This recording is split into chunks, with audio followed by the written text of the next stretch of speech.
Assalamualaikum warahmatullahi wabarakatuh. Perkenalkan, nama saya Nur Syafitri. Saya dari kelas L3 Perguruan Tinggi Amik Cirebon Indonesia. Di sini saya akan menyampaikan materi tentang membangun keluarga yang Islami. Definisi pernikahan atau perkawinan secara etimologi berasal dari kata bahasa Arab, yaitu al-nikah, yang bermakna al-wati atau bersetubuh, al-damu wa al-tadakul atau berkumpul memasukkan, dan al-akad yaitu perjanjian. Sedangkan menurut istilah seperti definisi menurut Muhammad Abu Israh, pernikahan ialah akad yang memberikan faedah hukum, kebolehan atau kehalalan, mengadakan hubungan keluarga atau hubungan suami istri antara pria dan wanita, mengadakan tolong-menolong dan memberi batas hak bagi pemiliknya serta kewajiban bagi masing-masing.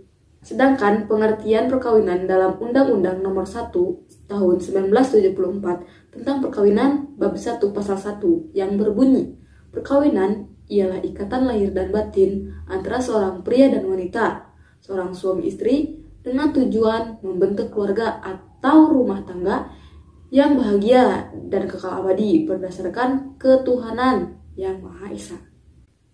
Sehingga dapat disimpulkan bahwa perkawinan adalah ikatan lahir dan batin antara pria dan wanita sebagai suami dan istri, dengan tujuan pernikahan untuk membentuk keluarga yang sakinah agar memberikan keterangan dalam hidup dan keberkahan. Dengan dasar biologis, psikologis, dan sosiologis, manusia memiliki kecenderungan untuk menikah dan berkeluarga.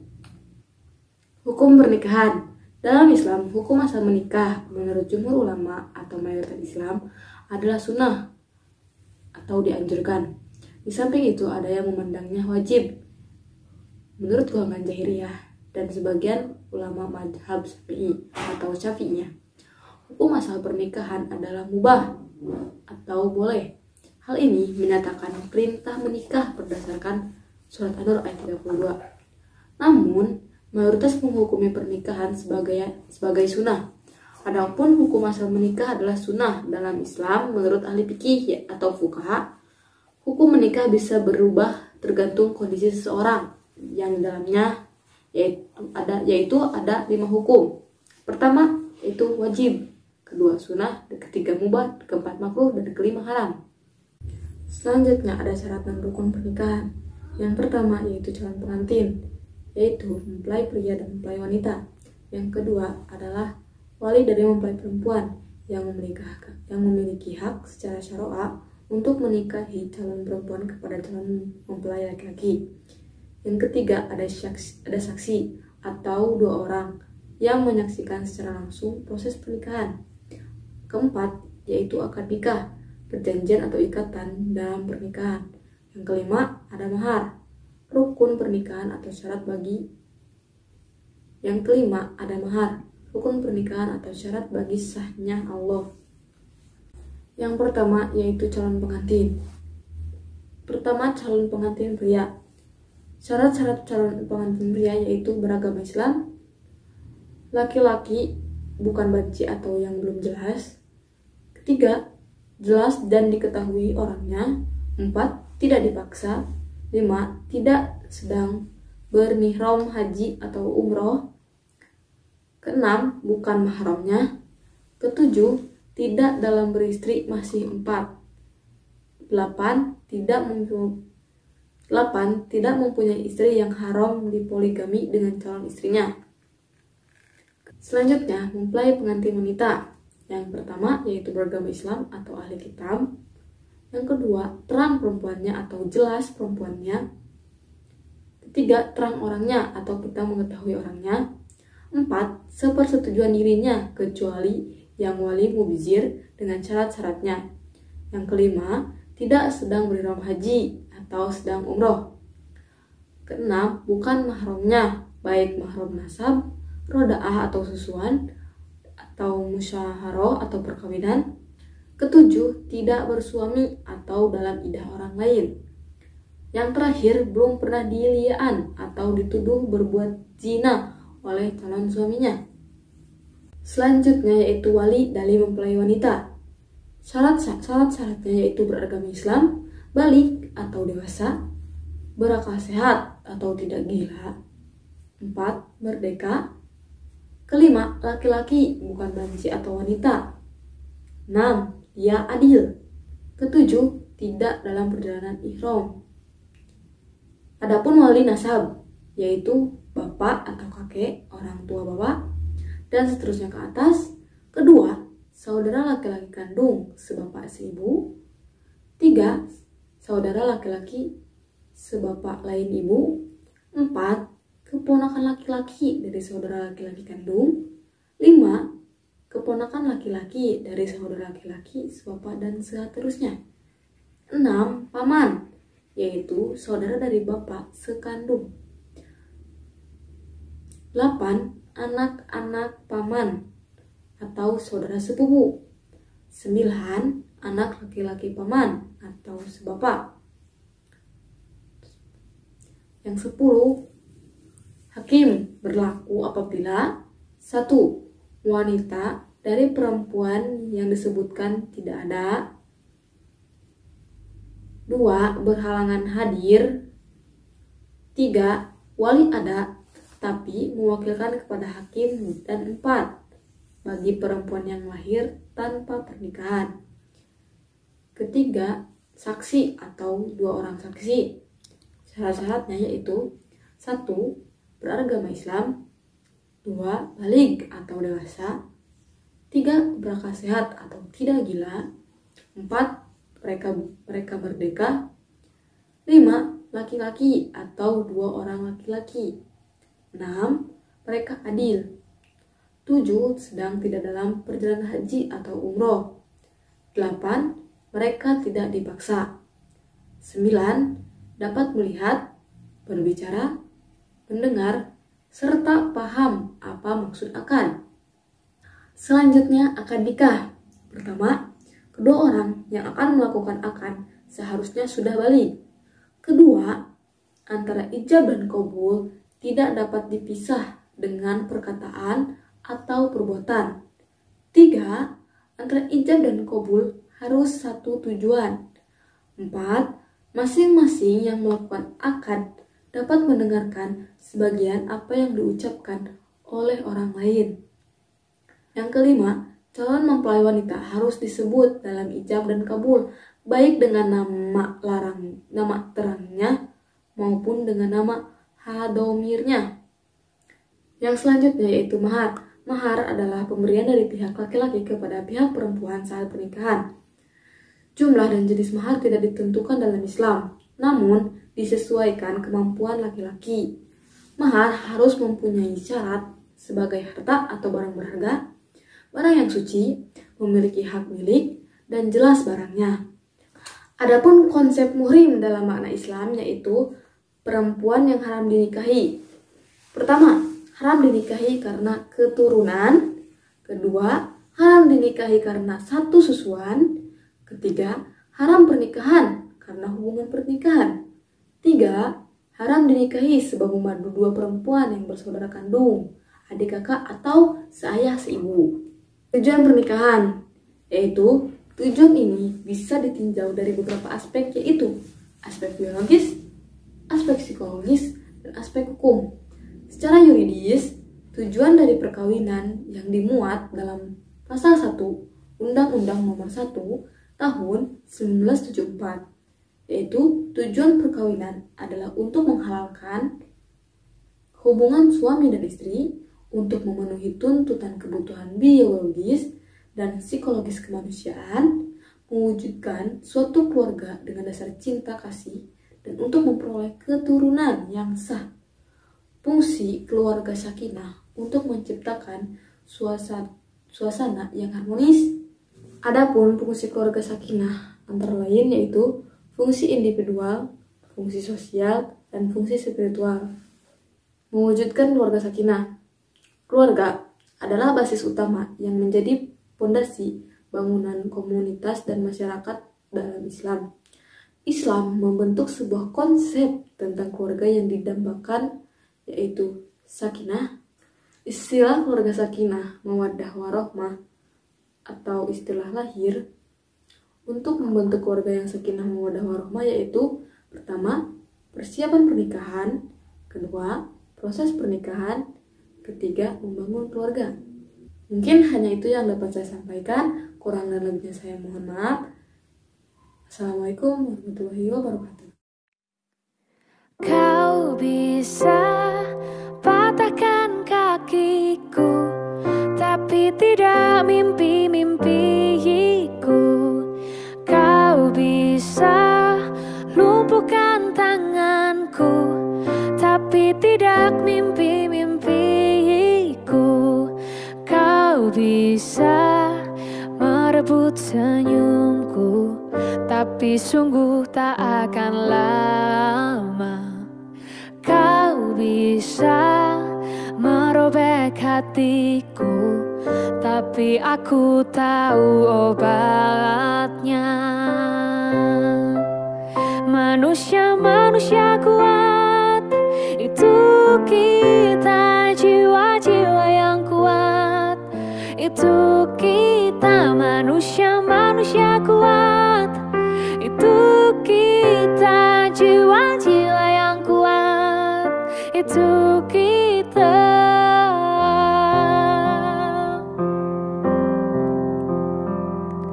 Kau bisa hitamkan putihku, kau tak akan gelapkan apapun. Kau bisa runtuhkan jalanku, kan ku temukan jalan yang lain. Manusia-manusia kuat, itu kita, jiwa-jiwa yang kuat. Itu kita, manusia-manusia kuat. Itu kita, jiwa-jiwa yang kuat. Itu kita. Bila bukan kehendaknya,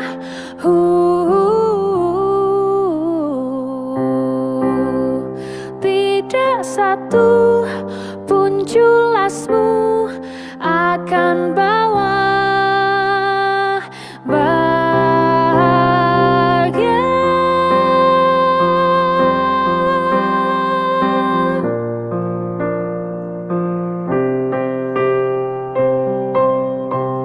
Manusia-manusia kuat, itu kita, jiwa-jiwa yang kuat.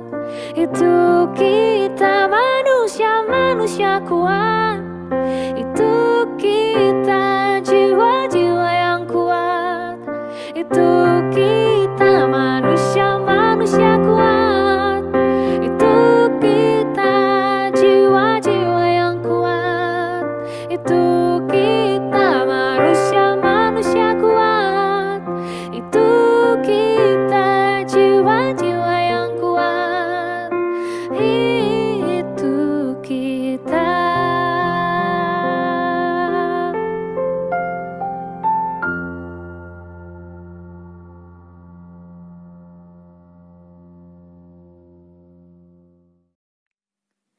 Kau bisa patahkan kakiku, tapi tidak mimpi-mimpiku.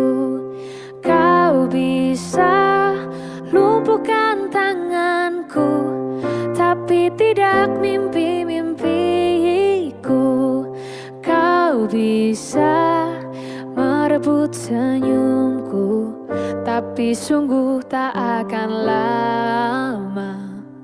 Kau bisa merobek hatiku, tapi aku tahu obatnya. Manusia-manusia kuat, itu kita, jiwa-jiwa yang kuat.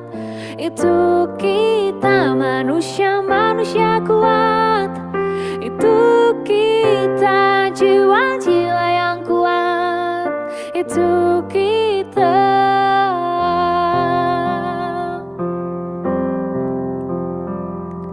Kau bisa hitamkan putihku, kau tak akan gelapkan apapun.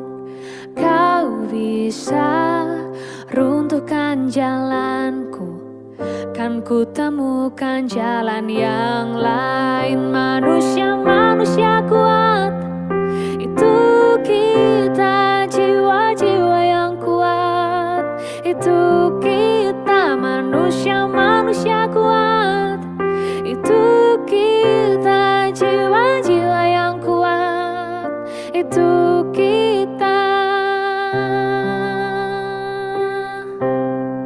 Bila bukan kehendaknya,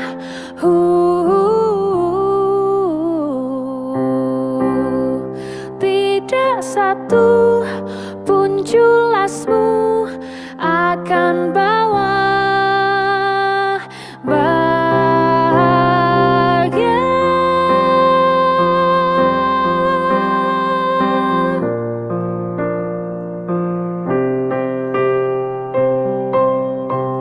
Manusia-manusia kuat, itu kita, jiwa-jiwa yang kuat, itu kita. Manusia-manusia kuat, itu kita, jiwa-jiwa yang kuat, itu kita. Manusia-manusia kuat, itu kita, jiwa-jiwa yang kuat, itu kita. Manusia-manusia kuat, itu kita, jiwa-jiwa yang kuat, itu kita.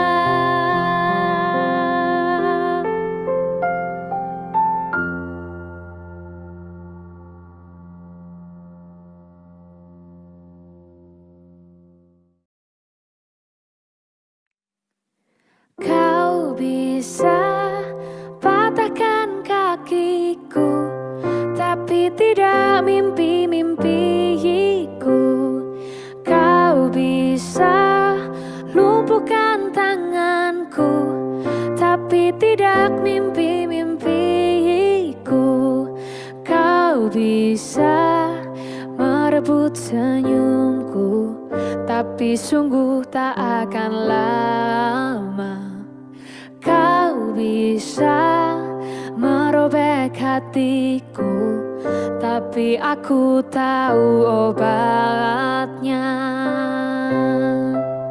Manusia-manusia kuat, itu kita, jiwa-jiwa yang kuat, itu kita. Manusia-manusia kuat, itu kita, jiwa-jiwa yang kuat, itu kita.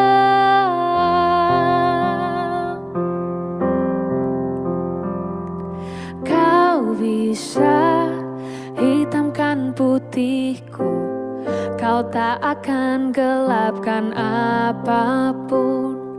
Kau bisa runtuhkan jalanku, kan ku temukan jalan yang lain. Manusia-manusia kuat, itu kita, jiwa-jiwa yang kuat, itu kita. Manusia-manusia kuat, itu kita, jiwa-jiwa yang kuat, itu kita.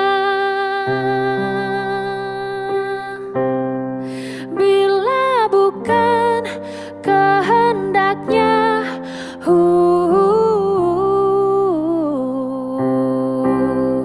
tidak satu pun julasmu akan bawa bahagia.